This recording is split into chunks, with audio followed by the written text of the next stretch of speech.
Hello, you metal pilgrims, and welcome to yet another episode of our interview series. Our today's guest is Niklas Sandin, the bass player of the Swedish metal band Katatonia. Niklas and I will be speaking about the band's upcoming experimental live album Dead Air, the process behind it, and remember the craziest touring experience he's ever had. But as always, before we start, I'd like to take a moment and invite you to join the conversation and subscribe to Metal Pilgrim Community on YouTube, Instagram, or any other social media you actually hang out at to submit your questions for the future guests. Stay tuned with the updates and for more exclusive rock and metal news. Here you go.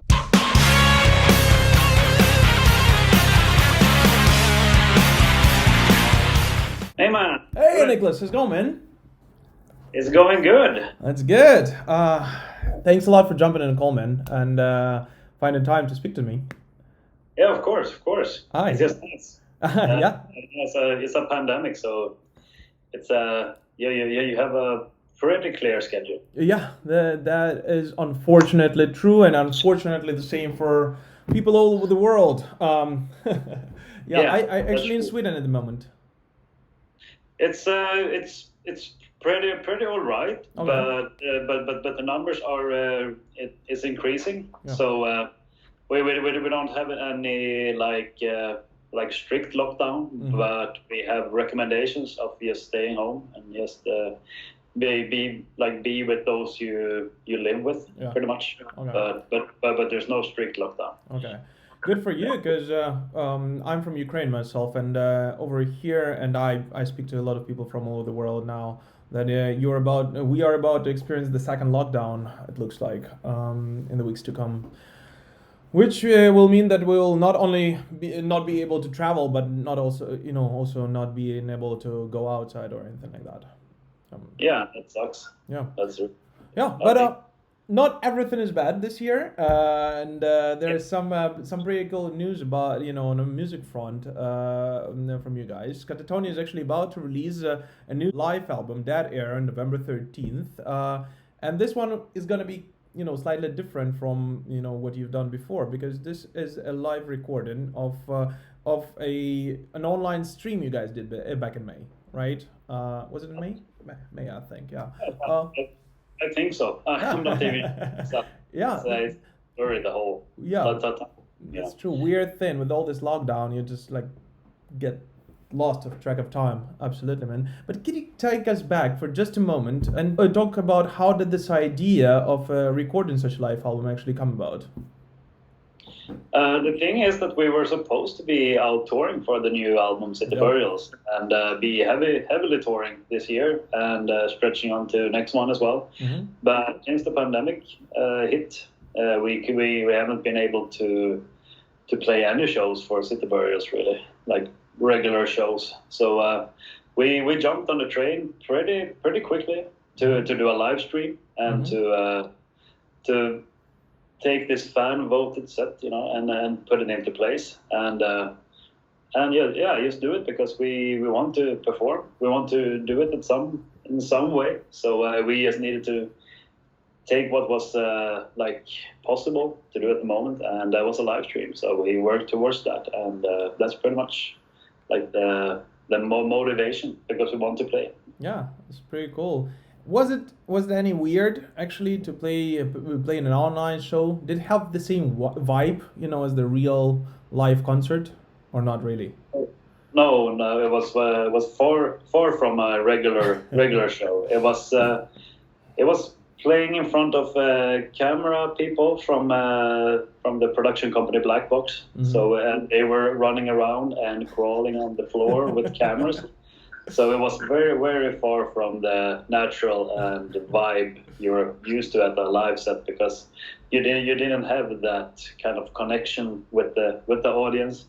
You had no idea how people were reacting to it, because we couldn't really see any comments or get that feed into the room where we were playing. So we were just standing there playing for dead air. Yeah. Pretty much, yeah.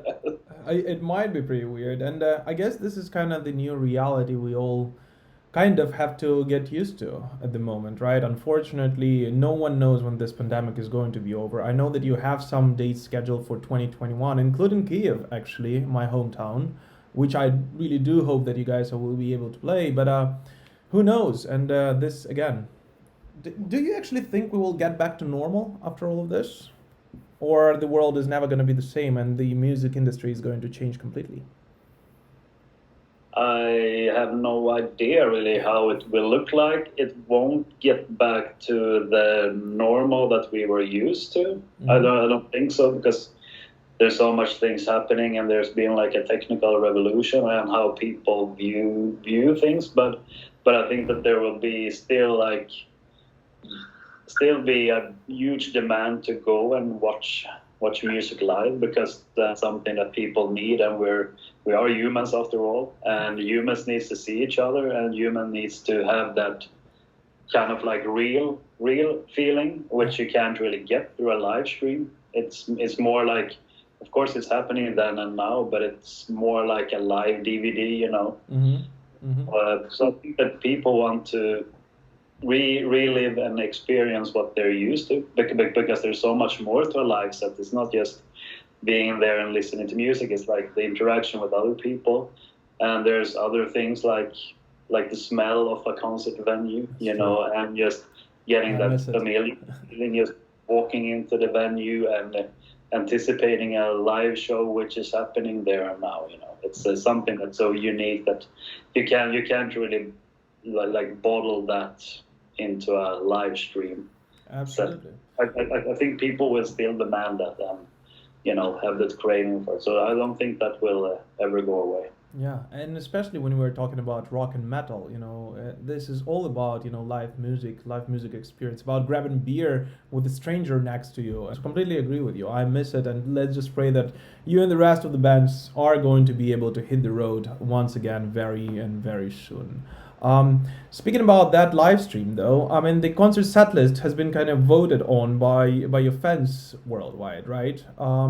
Were you surprised to see any of the songs in it, or was it all like, oh yeah, that's kind of what we expected? For me, it was pretty expected. You know, it was maybe I expected and hoped for some more like skeletons in the closet songs. You know, that you're not playing too much. I had the similar question earlier, and then it came to my mind that I would really have loved to have I Transpire in the set list, because that's a song that I really enjoy and that I miss playing live. I think I've only done it when we did the last Fair Deal Gone Down, the anniversary tour for that one. Yes. So that would have been really killer to play that. But I think that what came out from the voting was a really good set list, and something that also makes sense on a record, you know. Yeah. Something that will be something more than just like extra rare numbers, you know. Something that is like a solid set list people can listen to over and over again. Yeah, I completely agree with you. I think it had a variety. It got you know, everything, you know, old time fans and newer fans would kind of want in it. So it kind of had this spectrum in a way. Do you actually have a favorite Katatonia song to play live, or just equally all of them? Almost equally all of them, but I always tend to smile extra much when we play Soil Song. It's a very very cool number, and I think it always works. It's so groovy, you know, and with the backbeat and everything. It's just I love it. So that's always something that I enjoy and look forward to playing. That's true. Cool. And just if we're speaking about live streams at this moment, again, no one knows when the lockdown is going to be over, but do you have any plans either for Katatonia or Lik to have any more of those in the time to come? There is discussion and talks about it, but nothing like concrete decided yet. But there is things discussed, and I think I think it's like sensible to put out a new like another live stream.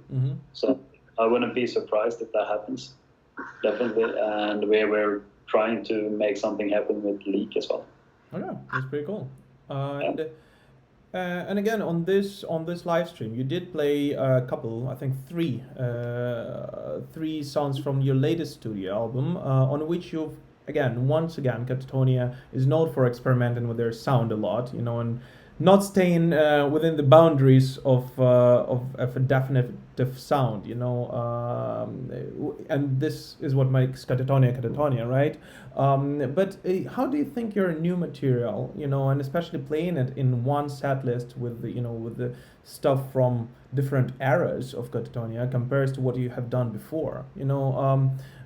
Where do you look inspiration even for writing music like this in 2020? I think the inspiration comes from pretty much everything. It's not something that is based on just one source of inspiration. It can be everything from pop culture to like everyday life, and it's hard to pinpoint, what is the main inspiration. But I think it's always been like a very very like red thread through the whole discography. You can hear like maybe except like the very early albums, but like very early on, there's been like this very like red thread and color of the music that's been consistent throughout the whole career, and I think it's still there today.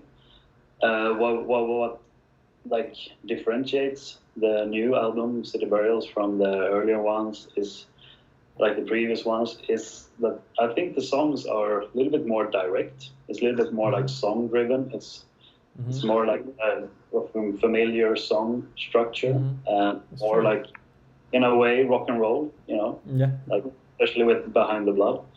And but they still have like diversity. Just take the song Lacquer, for example. It's a loop and sample driven song, and it's no regular instruments on the record, but we made it into incorporating regular instruments on the live stream, and which happens to be on the Dead Air as well. Yeah. So I think it's very much a Katatonia album, but it's more direct. It is true. I mean, without even seeing a cover art for it, you would definitely hear Katatonia in it, right? This is no doubt whatsoever.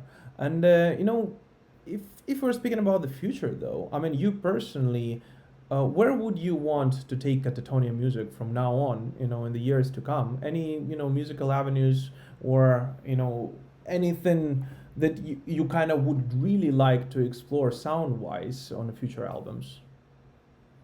Oh, that's a hard question. It is. It was submitted by one of the fans and was very enthusiastically accepted by others. At least not Dixieland jazz, maybe not that. But I think it might be a boring answer, but I don't really have like any avenues or like any rooms that I would feel like, oh, this is what I want the next album to go towards. I think it's something that needs to be like it kind of like manifests itself naturally from what like is influencing Jonas and Anders at the time, and I think that what influenced them naturally is the thing that will be the best, So I am happily welcoming like all kind of transitions and revolutions in the music, but yeah, I would love to have more kind of like direct driven songs. I think that was really good and fresh for this City Burials album. But I'm open for everything. But maybe not Dixieland jazz. But yeah, well, Jonas knows that I know how to play saxophone, so he knows what. Any weird. Pretty cool, man. But speaking about the future albums, though, you did say that pandemic gave you a bit of free time, and I assume the other band members as well. So any plans? And I understand that City Burials is still very fresh album, right? But any plans for the future material? Did you start writing something new for the years to come? At least Jonas is very, very like he's a person that doesn't just like sit down and start to write something like when he needs to. He's constantly writing stuff and coming up with things in his head. I wouldn't be surprised if there's already some things already written. It's the same with Thomas in Lik. Thomas and Chris in Lik. They're like, okay, now we release this one. So maybe tomorrow we can stop and celebrate for one night, and then maybe some. It's great. Oh yeah. So definitely, I think that probably there's some bits and pieces already. That's pretty cool. Yeah. Just interesting again when where this will take us and the band's sound. Absolutely. But you mentioned Lik, and next question is going to be then about you are a part of several projects, including Katatonia and Lik, and is it any hard to manage and dedicate yourself equally to both such projects, especially with the difference in sound that they have? No, not really. It's been very like synced and timed in that kind of way where when Katatonia has been very active and recorded something and going on a tour cycle, it's been like an off period for Lik and vice versa. Been easy that way, and whenever I couldn't really find the time for both bands, we've always found a good and suitable replacement for me in Lik, so they don't need to skip any shows and feel like they're sitting on their hands, while I'm out playing with Katatonia. But yeah, and coming to like the diversity of music, I think it would be harder to play like in another band similar to Katatonia or another band similar to Lik, because then I would have a hard time seeing like the purpose of like why go somewhere else to do pretty much the same thing.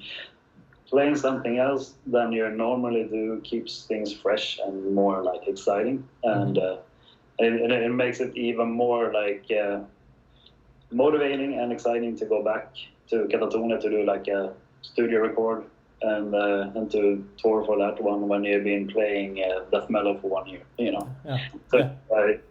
it's good. It's sometimes you want a vanilla cake and sometimes you want a chocolate. Which one is which then? you have to guess that one.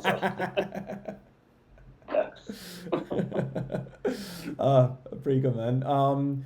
And speaking about your personal inspirations, though, any musicians that you absolutely look up to, and especially the question was from one of the bands about bass players, either modern or someone who's been active before. It started with like being heavily influenced by Young Young from theater.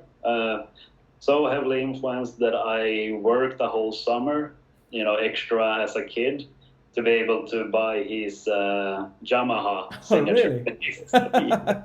But that one is tucked away somewhere in the Katatonia rehearsal place, like long deep into some corner. Even though I will probably never sell it because it's a part of me, and where I came from. So that was a early inspiration, and also Martin Mendes from Opeth. Yes, also early inspiration. I really like his vibe and how he puts in like lots of he plays lots in the songs, but it still fits. It never feels like there's someone soloing on bass behind it all, making it sound a little bit weird and crazy. I could give you a few examples, but I always just want to have like positive examples when I speak about people. I don't want to trash talk anyone, but but yeah, there are those that plays too much for the song, and Martin Mendes never does that, even though he fits lots of cool things in there in the background. But nowadays it's like people like Katatonia Lik. It's a really cool bass player from Poland, and she has released a couple of cool studio albums and makes really good interpretations on songs as well. Nice. Like Tears in Heaven by Eric, stuff like that. And New York bassist Evan Marion. Yes. He's doing lots of like electronic music, but with the electric bass incorporated that. And he has a group called with a really cool drummer called Dana, and I think they're called like EMAR or something like that. So people should check that out. It's like constantly like a big like income of inspiration. Like Pino Palladino, which plays with John Mayer, for example, and he's played with lots of other people like The Who as well. I think pretty recent. So yeah, there's lots of bass players out there that inspires me. Pretty cool. And speaking about the bands that fans should check out, any other new and upcoming bands that you personally recently discovered and absolutely think that people should as well? Yeah, taking one, Obliteration from Norway. It's death metal. It's that kind of death metal which doesn't have any sugar coating. It's very rough and that's very direct music. It hits you straight away. And the singer sounds very reverby and it's very wild music. I really like it. And of course, if people haven't listened to Tribulation yet, it's a good band, especially Formulas of Death album. I really like that one. It's kind of like a masterpiece in my opinion. And other than that, it's like Disrupted, good friends of mine. It's with the old drummer Daniel from Katatonia. That metal band together with his brother Thomas Delekvist is good, very good. And there's so many. It's that is true. Hard to pick everyone, but hardly like a newcomer or like up and rising. They're already very popular. But Wolfpack. Yeah, Wolfpack. Yeah, absolutely. And speaking about that, I forgot about Joe Dart, of course, about inspiring bassists. Yeah, bassists. Yeah, absolutely, man. Oh, pretty cool. Niklas, I'm conscious of your time, so just a couple of more questions, if you don't mind, and that's and that's it. I think that you are, or you have some kind of interest in photography at the moment, and this is something you are exploring on your own outside of music, right? What is it that you absolutely most enjoy in photography and in shooting? And if you have any favorite photographers as well, that would be an interesting one to hear. Oh, I'm so bad at names in photography world. I have visited Fotografiska. It's this exhibition hall here in Stockholm.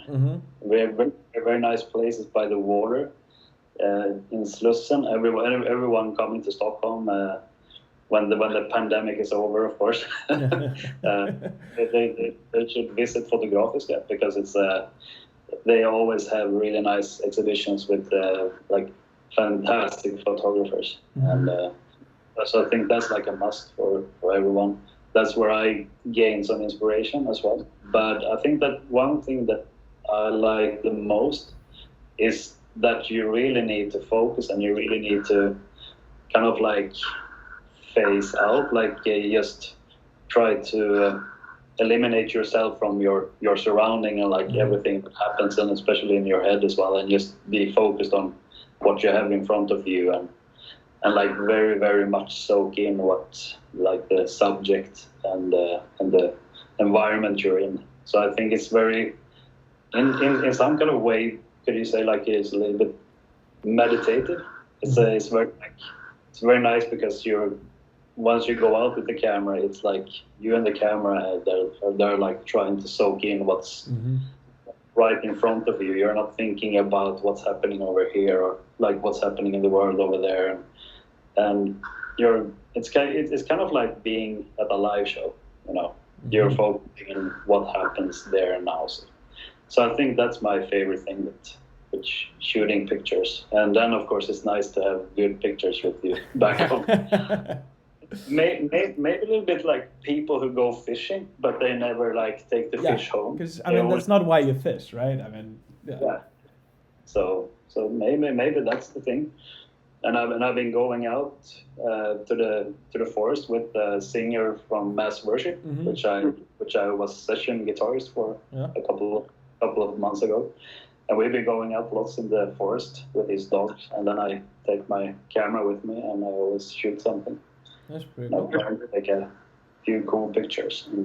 Nice. I mean, maybe one of your photos will appear on the next Katatonia or Lik album covers. Who knows? If you go to the dark forest and shoot some. Exactly. It did remind me of. I don't know. Have you seen that? It's a comedy movie, Secret Life of Walter Mitty. No, I haven't seen that. Yeah, it's a silly comedy, but it is about partially about a photographer who was hunting at snow bars, and he would just want to live in that one moment of just viewing him, and nothing else mattered for him, at that point. We'll not give out the ending, but check it out if you want. All right, man. So the last question, and this is something we usually do by the end of the episode here. If you could tell just one crazy-ass touring story from back when you could actually tour properly, or just one concert memory that kind of stuck in your head, or one memory that you absolutely cherish, from touring life, that'd be great. I think it would be like I believe the place in Canada is called Guelph, and we were playing there, supporting Opeth on their heritage tour. And what happened was that we were playing the whole first song. I think it was around Halloween time as well. So it might be that people thought that we were pranking them in some kind of way. But we were actually playing the whole first song, which I remember was Leaders. It was without a PA. So seriously?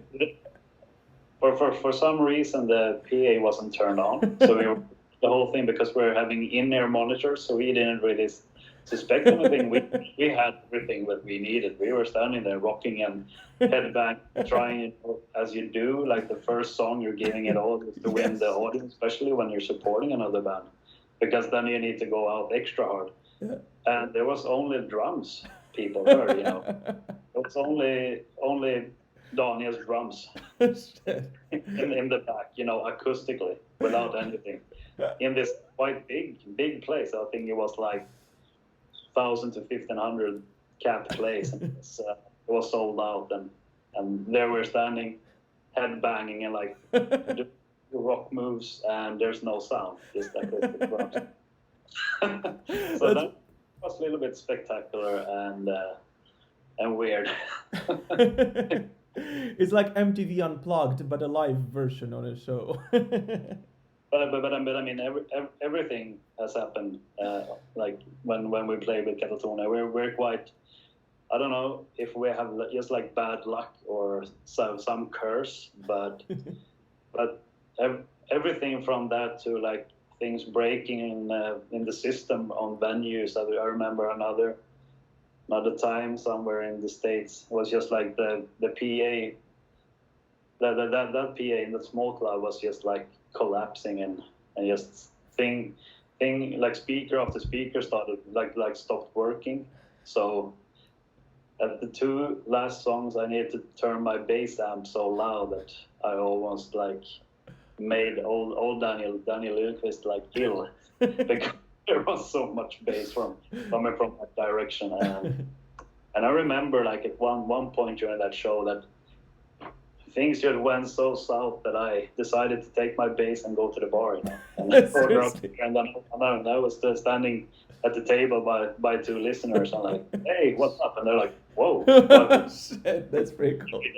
And I was like, "Well, I have nothing to do on stage." And so then I just waved to the others like, "Oh, here I am."